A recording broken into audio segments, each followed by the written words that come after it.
ko po ang lahat na tumayo.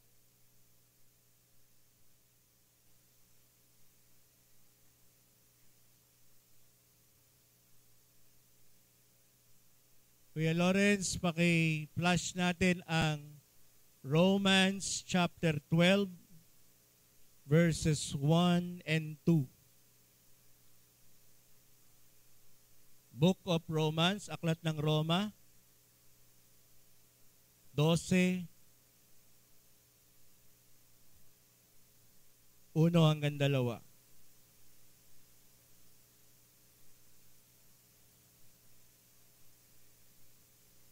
Romans chapter 12, verses 1 and 2. Sige po, sabay-sabay po tayo. Basahin po natin. Ready, go.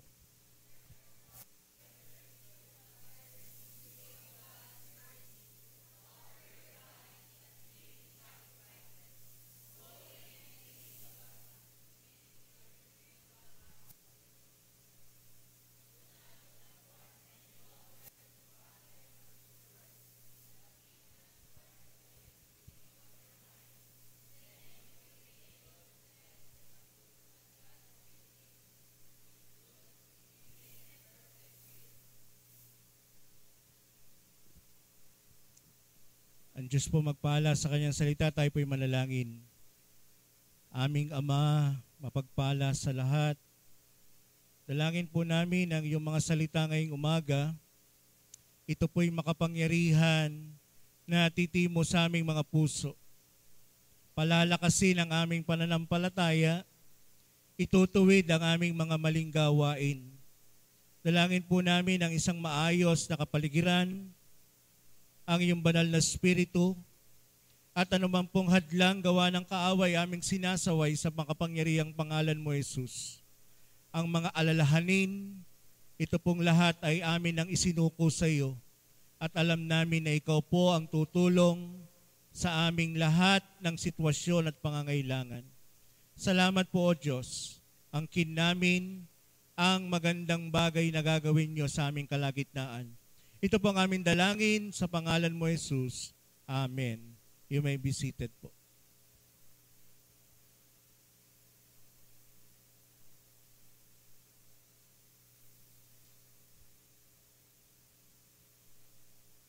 Sa buhay po ng isang taong nagsuko ng buhay kay Kristo,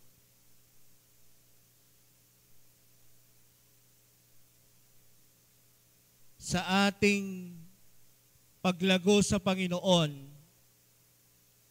may mga pangyayari o katanungan, may mga pagsubok, may mga kahirapan.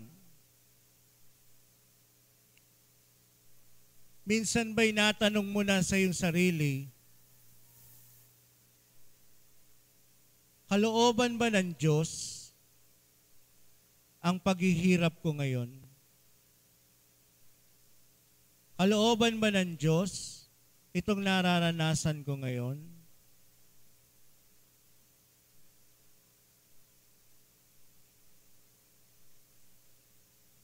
Wala ka ng ibang masisi, wala kang ibang mabalingan, at dumarating minsan, ang Diyos na ang ating tinatanong. Parang sa nangyayari ngayon, doon sa investigasyon, doon sa SAP, di ba? Sino ang sinisi ng Pangulo? Yan nga, yung Napenya ba yon? Okay, yung commander ng SAP. Paglabas naman ng Board of Inquiry, ang sinisisi naman ay si Purisima. So kanya-kanyang turuan. Si Adan, nung magkasala, ang tinuro si Eva. Nung balingan ng Diyos si Eva, ang tinuro naman ni Eva, yung ahas, yung serpiente. Kung may maituturo yung serpiente, baka naituro na rin. Ano po yung sinasabi natin? May mga sitwasyon o kalagayan tayo sa buhay at tatanungin natin kung minsan, ito ba ang nais ng Diyos na mangyari sa akin? Una muna, kung babalikan natin, hinihingi ng Diyos na iyong isuko ang iyong sarili sa Kanya as a living sacrifice, holy and pleasing to God. This is your spiritual act of worship. Nung ating isuko ang buhay sa Panginoon, magsisi sa kasalanan, ikaw ay lumalakad ngayon na inaayos mo yung iyong sarili. Yung mga dati mong ginagawang masama, iniiwasan mo na. Nilalabanan mo na ngayon ang dyablo sa kanyang mga panunukso. Kung magsasalita ka, hindi na katulad dati na walang pakundangan kung magmura. Nagiging maingat ka na, tama? Kung magagalitin ka, minamanage mo na yung iyong galit. Mas pinipili mo ng manahimik, huwag patulan ang mga taong nang iinis sa paligid. Right? Nagbabago ang buhay. Ang isang taong nagsuko ng buhay sa Panginoon, may nagiging pagbabago. Umaayos. Nagiging pleasing ka na. The Lord is changing you. Pero siyempre, tinutulungan mo din ang iyong sarili. Ito na. Pag ginawa mo iyan, mangyayari sa iyo ang kalooban ng Diyos. Verse 2. Hindi ka na ngayon nakikiayon sa takbo ng sanlibutan. Sumasalungat ka na. Hindi ka na nadadala ng masamang impluensya. Nagkakaroon ng transformation. Nababago ang isip. And you will able to test and approve what God's will is. At ang God's will, good, pleasing, and perfect will. Maganda ang plano ng Diyos sa mga nagsuko ng buhay sa Kanya. Amen? Yan, malinaw yan ha. Maganda ang plano ng Diyos. Ngayon, bakit ako nakararanas ng ganito? Ginusto ba ng Diyos na wala akong trabaho? Ginusto ba ng Diyos yun? Ganito. Merong tinatawag na permissive will. Ano yung permissive will? Ito yung mga bagay na nangyari dahil ikaw ang pumili. Ginusto mo. Hindi tayo ginawang robot ng Diyos. Meron tayong kakayanang magdesisyon. Malinaw po yan, ha? May mga pangyayari sa buhay natin, nangyari bunga, consequence ng iyong mga naging desisyon. Pero ang Panginoon, ang Bible, nagbigay na siya ng mga panuntunan.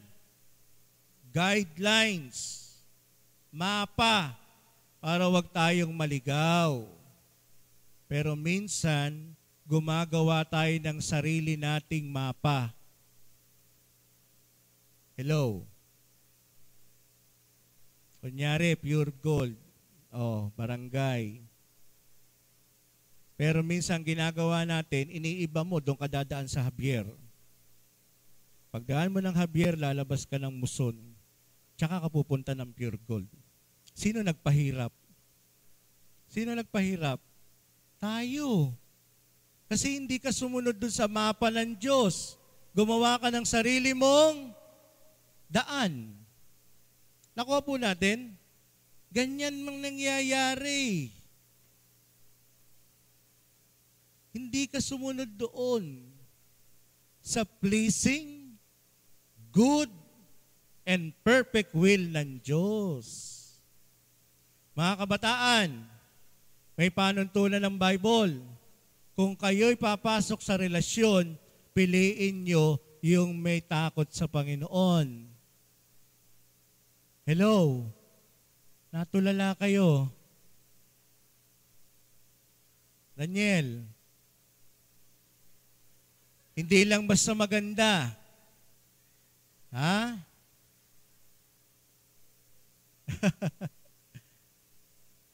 Hindi lang basta mabait. Nagturo ang Bible, huwag makipamatok sa di mananampalataya. Nagturo ang Bible, ha? Nilabag mo. Lord, bahala na. Baka mapunta pa to sa iba. Sinunggaban mo na. Ngayon, nakasal pa kayo. Tapos ngayon, magrereklamo ka. Pastor, pinagbabawalan ako mag-church pag Sunday. Ngayon, idadamay mo ako sa problema mo. Sino ang pumili nun? Nakuha po natin, nagturo ang Diyos ng tama, pero ang ginawa mo, pumili ka ng iba. So ngayon, yan ang consequence. Yan ang consequence. May mga bagay po nangyayari, huwag nating isisi lahat sa Diyos. Huwag mo ding isisi sa demonyo. Sabihin naman ng demonyo, ako na naman ang napagbalingan. Pero ang totoo, tayo ang may gawa. Binigyan mo lang ng pagkakataon ng kaaway para gamitin yung sitwasyon na yon na ikaw ay manlamig, magtampo sa Diyos, yan, magreklamo. Sino ba nagdesisyong mangutang? Hello? Sino nagdesisyong mangutang? Tayo. Di ba? Ngayon, pagdating ng bayaran, Lord, gumawa ka ng himala. Kailangan ko to. Pag hindi mo ginawa to, Lord, kalimutan na tayo. Naranasan po namin yan. Halos pilipitin namin ng Diyos. Lord, kailangan namin ng 20,000 ngayon.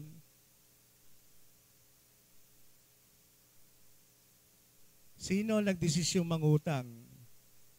Ano ang sabi ng Bible? Hindi kayo ang mangungutang. Kayo ang magpapautang. At ang nangutang, alipin ng nagpapautang. So, ibig sabihin, ang Bible, hanggat maaari, huwag mangutang. Pinasok natin yon. O ngayon, tapos pipilipitin natin ang Diyos. Aabalahin natin yung ating mga kamag-anak. Pag hindi tayo natulungan, magtatampo tayo. Mga mata pobre yan.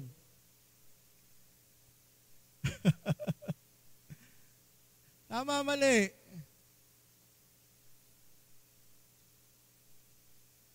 Mangungutang ka sa kapatiran. Pag di ka napahiram, hindi spiritual yan. Damot-damot yan. Tapos, Hindi ka pa nasiyan. Pati pastor, utangan mo.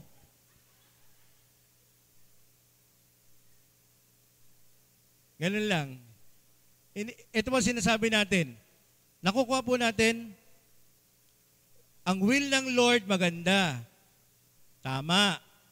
Pero dumarating ang panahon, tayo ang gumagawa ng ating mga maling desisyon, we suffer the consequence. Because we do not follow what God's will is. Kuha po natin. Yan.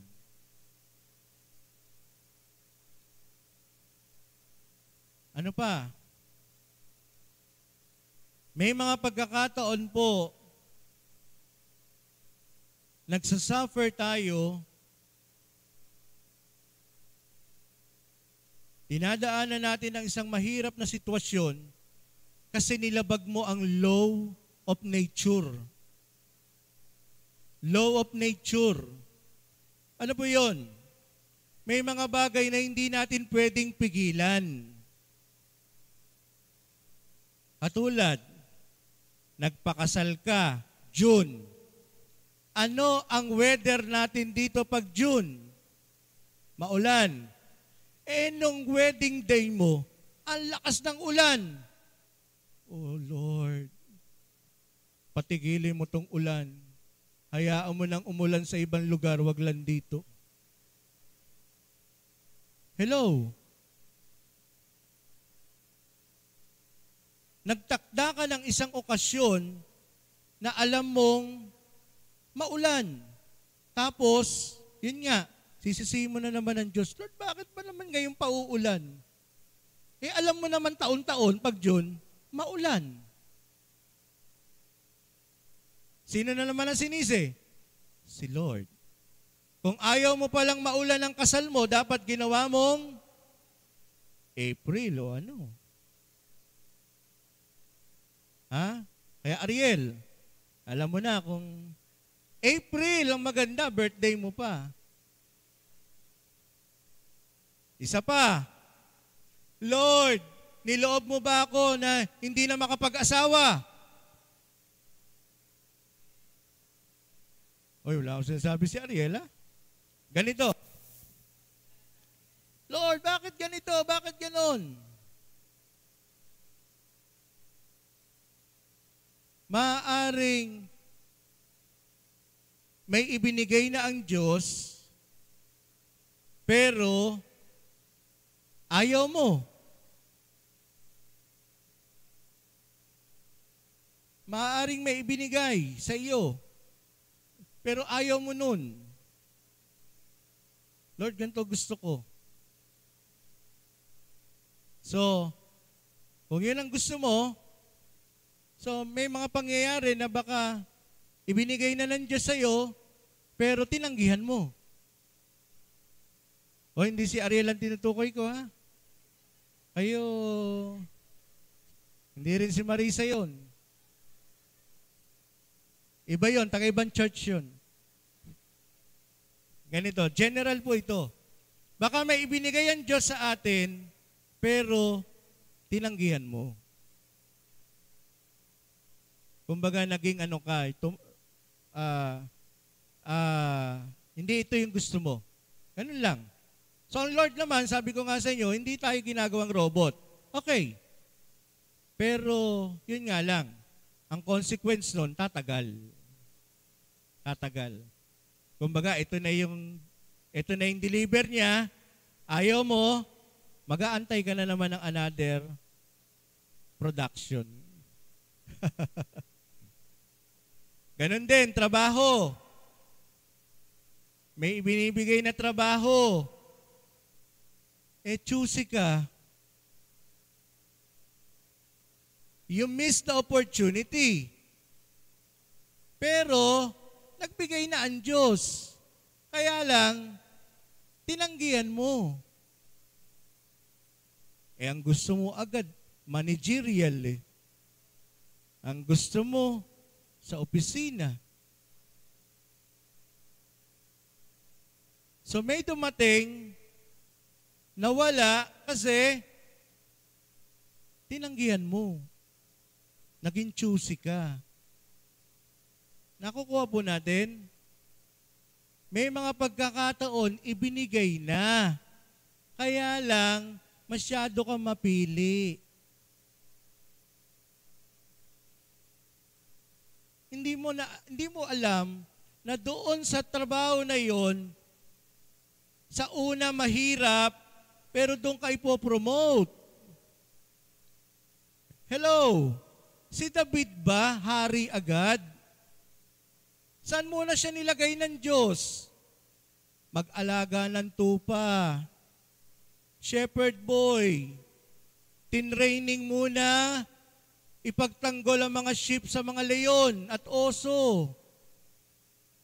Tagapagdala ng baon ng mga kuya niya. At doon sa pagdadala niya ng baon ng pagkain ng kapatid niya, iyon ang nagdala sa kanya sa isang sitwasyon na nagdala lang siya ng baon ng kuya niya, pero naghahanap ng lalaban kay Goliath. Walang gustong lumaban. Ano sabi ni David kay Haring Saul? Ako po, yung mga tupa pinagtanggol ko sa leon. Pinagtanggol ko sa oso. Kaya yang si Goliath, kaya ko din yan. Nakita po niyo yung training ni David? Mula sa isang hamak na shepherd boy, mula sa isang hamak na tagapagdala lang ng baon ng kapatid niya, dumating ang time facing Goliath. At pagkatapos nun, iyon na ang nag-angat ng buhay ni David. Hello! Huwag ka masyadong choosy. Pakikalabit mo yung katabi mo. Huwag ka masyadong choosy. Ana, nasa yung katabi mo?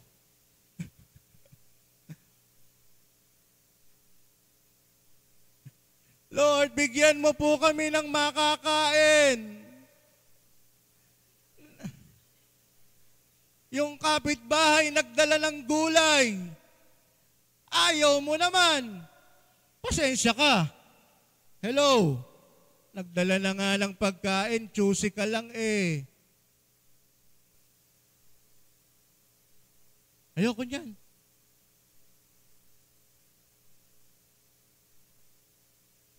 Kung ano nandun, kainin mo.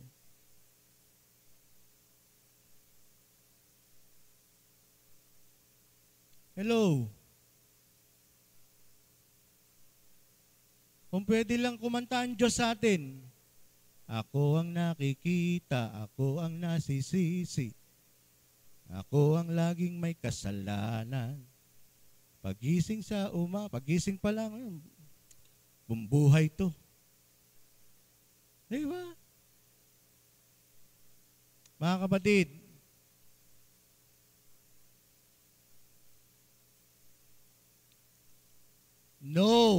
able to test what the will of the Lord is.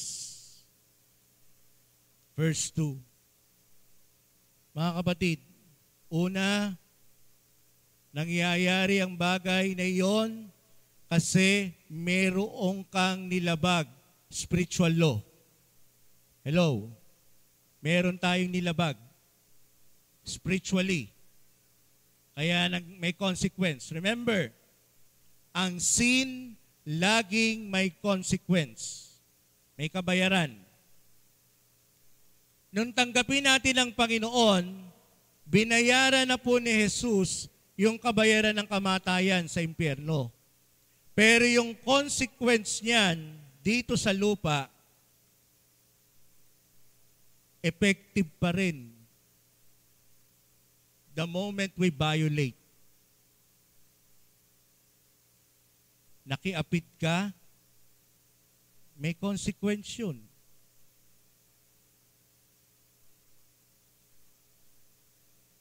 Mayroong bunga, may kabayaran. Spiritually. Sa batas, ganun din. Meron tayong, tawag doon, human law. Meron tayong human law.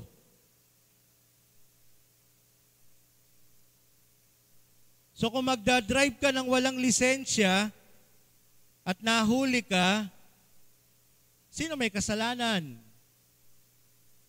Tayo. Tumawid ka doon sa dapat hindi tawiran. Nasagasaan ka. Sino may kasalanan? Tayo. Kasi nilabag mo yung human law.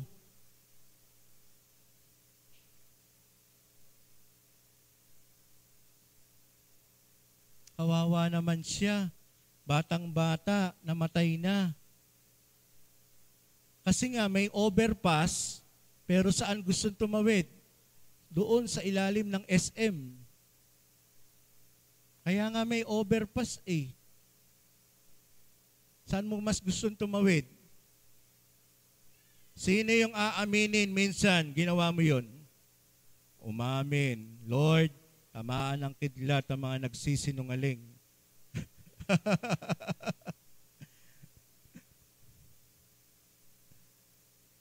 Ay, abala, ang tagal. Bahala na. Lord, ingatan mo ako. Tapos pag nahagip ka nakita po natin, if you will break human law, may mangyayari talaga sa iyong hindi maganda. When you break spiritual law, when you break human law, when you break the law of nature, meron din.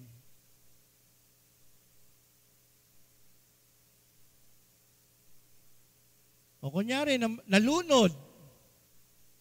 Nalunod, kunyari. O kunyari yan, sa dagat. Kaya we will become extra careful dyan. Diba? Alam mo naman na delikado. Pupunta ka sa malalim.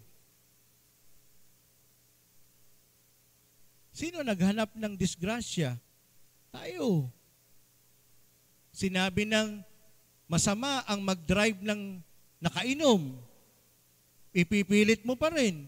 O sino ngayon ang naunawaan na po natin, mga kapatid? Nakikita mo na ngayon kung bakit may sitwasyon kang ganyan? Hello? Sino may kasalanan? Si Lord o ikaw? Alam na. Ngayon, iba pa yung talagang pinagdaanan mo dahil ikaw ay sinusubok. You are under trial. You are under test. Iba yun. Wala ka namang nilabag na human law. Wala ka naman nilabag na spiritual law. Wala ka naman nilabag na nature, law of nature. Pero bakit nangyayari? Ay, si Lord yun. Si Lord yun. Test ito. Pagsubok to.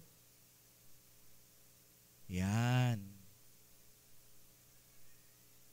Pero kung able to test what God's will is, pag nakita mo na nangyayari ang mga bagay-bagay dahil sa iyong naging maling desisyon, dahil sa iyong pagsuway, itinutuwid ka, ikinokorek ka, yan.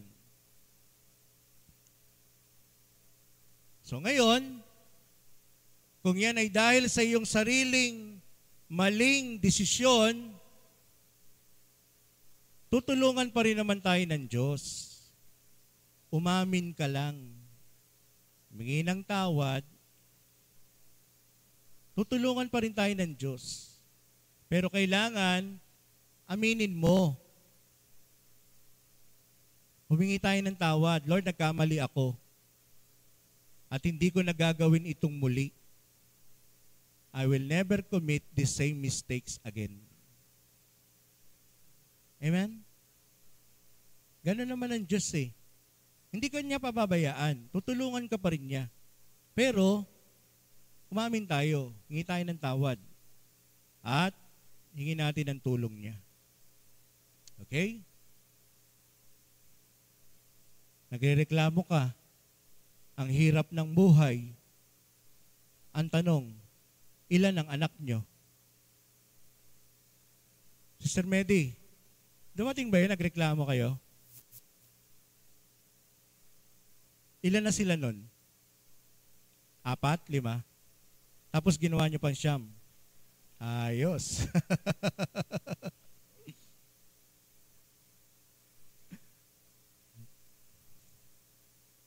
Biyaya ng Panginoon yun.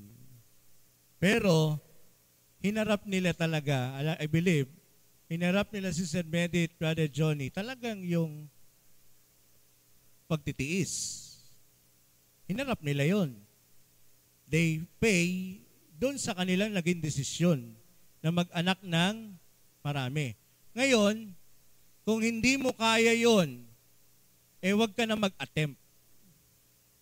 Kung 2 lang, 2. Kung 3, 3. Di ba? O, mga kabataan, ganun din. Ang gobyerno nagtuturo ng family planning. Family planning. Di ba? Pero ang ginawa mo, sunod-sunod. Hindi pa nakakaisang taon. Ayan ka na naman. Hanggang naging ka na 2. Sunod-sunod. Tapos, sino ngayon ang mahihirapan? Sino mahihirapan? Nagrereklamo kang sa gatas, sa diaper. Sino ba gumawa niyan? Sino gumawa? Kayo mag-asawa. Again, human law, family planning. Pero hindi ka nakapagpigil. Nilabag mo. O yan ang consequence. Haharapin nyo ngayon yan. Aba, mahirap pala talaga. Lalo't sabay-sabay na mag-aaral na. Sa elementary, sa high school, sa college. Nag-compute kami, Sir LB. Si Llewellyn papasok na, grade 1.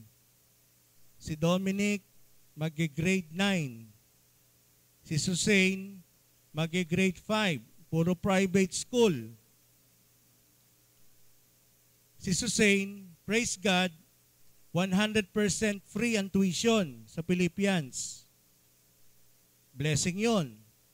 Pero, kinompute pa rin namin yung books. Yung books.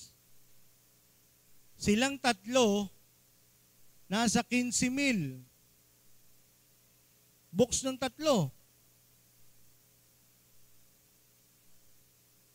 Upon enrollment ni Dominic, 12 sa NCBA. Si Llewellyn, kung pag 96 daw ang average EDSEL, 50%. Bahala na kayo ni Teacher Ding. Si Chloe, ganun din. Dito ba si Chloe? Philippians? Ha? Sabi ni Chloe, hindi. So, ganun. Gina, 8.5 upon enrollment. Magkano na? 12 plus 8.5, 15,000. Tapos, kailangan bago uniform. Bago shoes. Kung 3,000 ang isa, school supply, sabihin mo ng 10,000 silang 3. Magkano na? Magkano? Ayun, ang kailangan, 45,000. Itong darating na pasukan.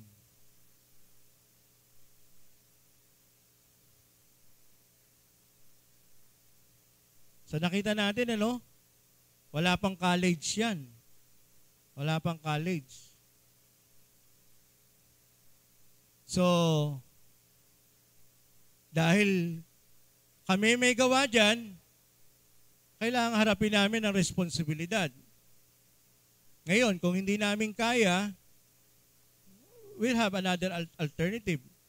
So ano po sinasabi natin? There are things that happening kasi ginawa natin.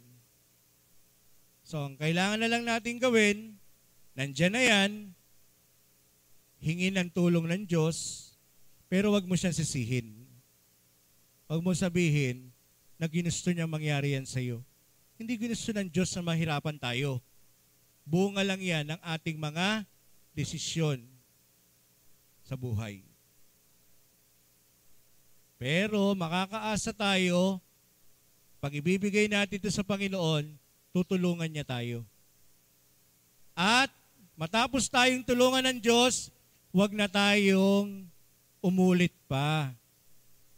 Huwag nang gawin ang mga pagkakamali. Amen? Nadapa ka na doon, iwasan mo na yun. Tayo na po tayong lahat.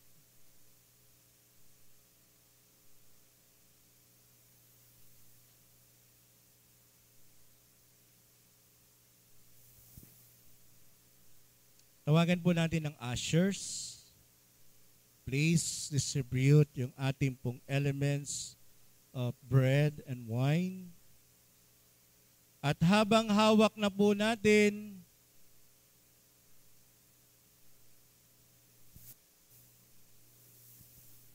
start to pray.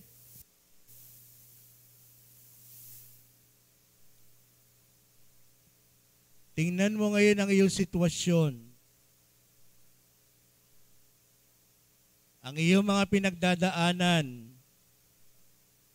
Ang iyong kalagayan sa buhay. At kung tayo ay may mga ginawa na yan ay bunga ng ating mga maling desisyon, meron tayong mga nilabag na batas, spiritual, batas ng tao, batas ng kalikasan. Humingi tayo ng tawad, pagsisihan, at hilingin ang tulong ng Diyos na tayo ay makalagpas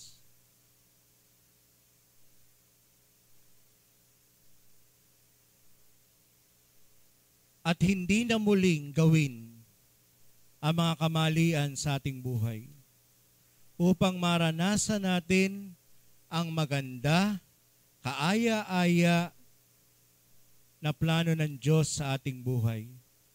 Isang buhay na malaya sa utang,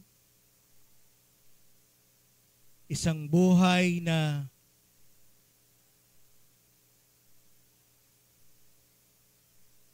ligtas,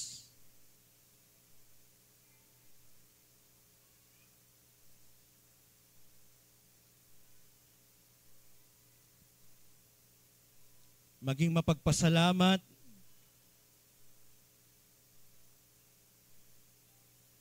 sa kung ano ang mayroon sa ngayon. Sige po, let's pray. Hingin natin ang tulong ng Diyos. Sinasabi lang sa atin ng Panginoon ngayong umaga, hindi niya nais na ang mga anak niya ay mahirapan. Hindi natutuwa ang Diyos na makita na tayo ay nababaon sa utang. Hindi nasisiya ng Diyos na ikaw ay nalulugmok sa kahirapan. Hindi pinlano ng Panginoon na mabigatan ka sa buhay. Tandaan mo, ang plano niya para sa mga taong nagsuko ng buhay sa Kanya ay maganda, kaaya-aya, pinagpala. Salamat po, O Diyos. Mangusap ka po sa aming kalagitnaan ngayong umaga. Matanto po namin na ang mga bagay na kami ang may gawa, bunga ng aming mga maling desisyon at pagpapabaya. Tulungan mo kami na makalagpas, mapagtagumpayan ang mga bagay na ito. At di na muling magkamali muli. Maging matalino, sumusunod sa iyong kalooban. Ito po ang aming dalangin sa pangalan mo, Jesus. Amen. Kanin na po natin ang tinapay at inumin na po natin ang saro.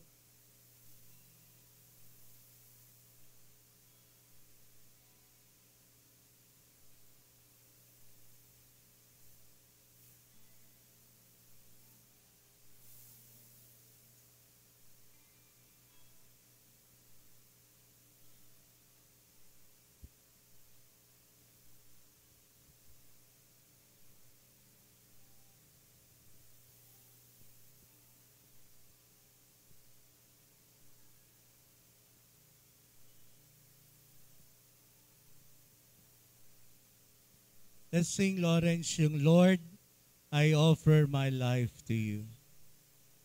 Tandaan po natin, kapag sinuko mo ang buhay mo sa Panginoon, maganda ang plano niya sa iyo. Amen? Maganda. Huwag ka lang lilihis. Huwag ka lang lilihis. All that I am, all that I have, I lay them down before you, oh Lord. All my regret, all my acclaim, the joy and the pain, I'm making them yours. Lord, I offer my life to you.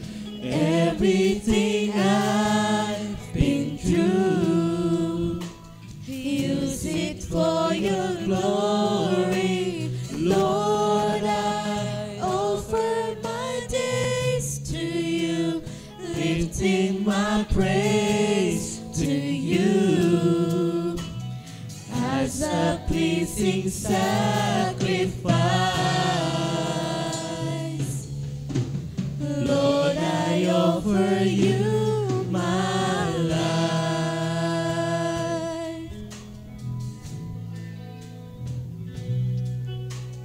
Things in the past, things yet unseen, wishes and dreams never yet to come true, and all of my hope and all of my plans, my heart and my hands, I lifted to you. Lord, I offer my life to you. Everything I've been through, use it for your glory. Lord, I offer my days to you, lifting my praise to you as a pleasing sacrifice. Lord, I offer you my life.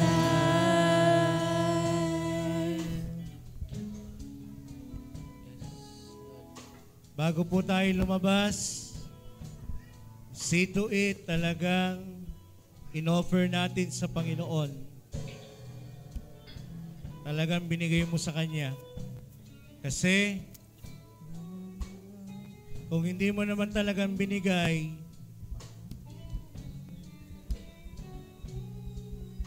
hindi siya malaya na magagawa niya ang magandang plano niya sa buhay mo.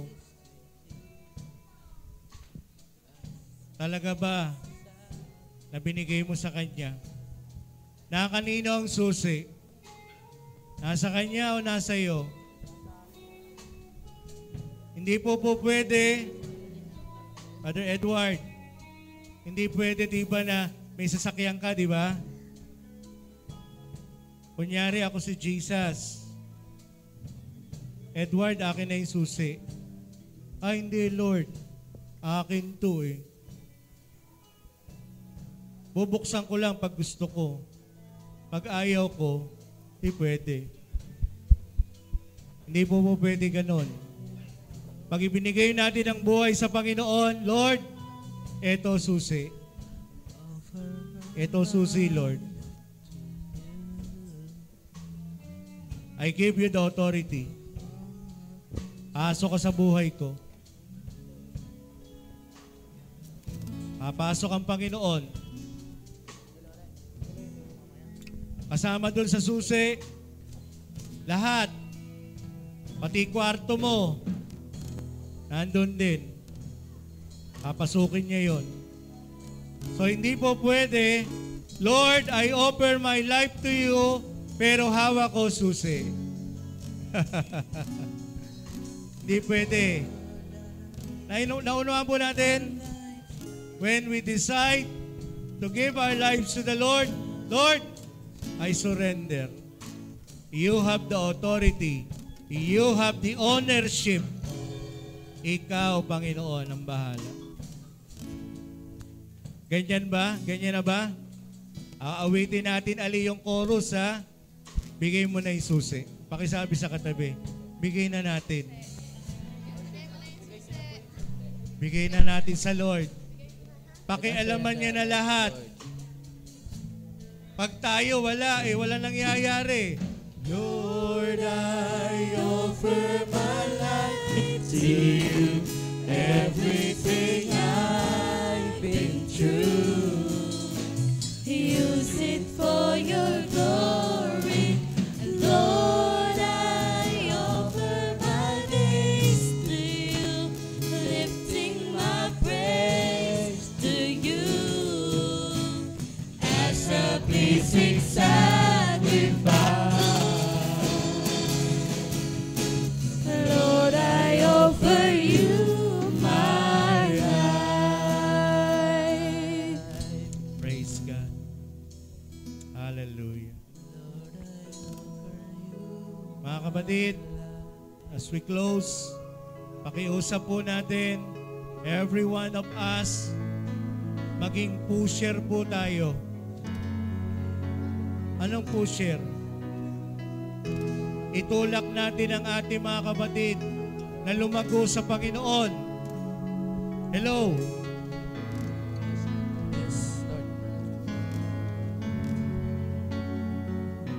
Tingnan niyo yung mga pusher sa drugs. Gusto nang magbago, umiwas, pero dahil may mga pusher sa paligid, sige, pwede utang. Bumabalik. Nakita niyo yun? Pero pag tayo pusher sa Panginoon, sige na, basahin mo na yung Bible time. Manood tayo na 700 Club. Meron tayong church bukas. Ipinupush mo na lalong lumapit kay Kristo. Amen? Amen. Huwag ka na magpapok dyan. Diba? Push. Push natin. Amen?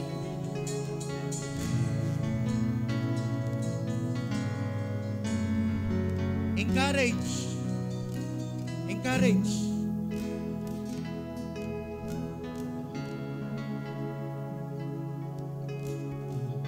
Wow. So yun pong ating Bible time chart, ha? Leaders, please, see to it. Mga kalalakihan,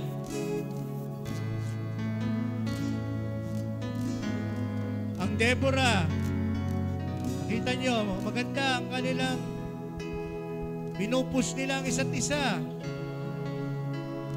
Mispa, young people, ako bilang magulang, Dom, kamusta? Natapos mo na ba? I check him. Ganon din po tayo sa mga anak natin. Anak, natapos mo na ba? Push. Mga kalalakihan, meron tayong account sa FB. Hello. Nakikita nyo ba yung mga post ni Brother John? Okay. Sumagot. Sumagot. Mag-react. Di ba? Mahirap ang walang kausap. Di ba, Dennis?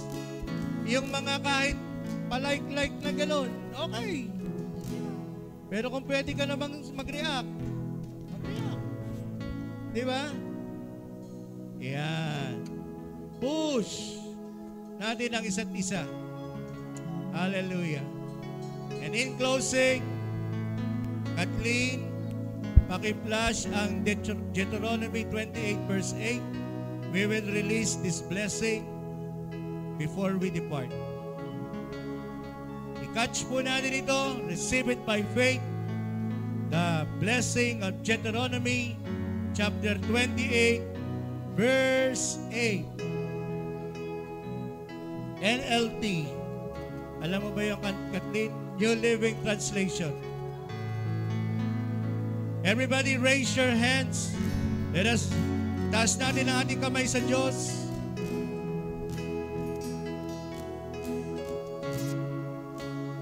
Okay, ready? Let us read by faith. 1, 2, 3, go! The Lord will guarantee a blessing on everything you do and will be your process. The Lord your God will bless you in the land He is giving you. Mark that word of the Lord. The Lord will guarantee. Sa ibang translation, the Lord will command His blessing on everything we do. Receive it in faith. In Jesus' name, amen.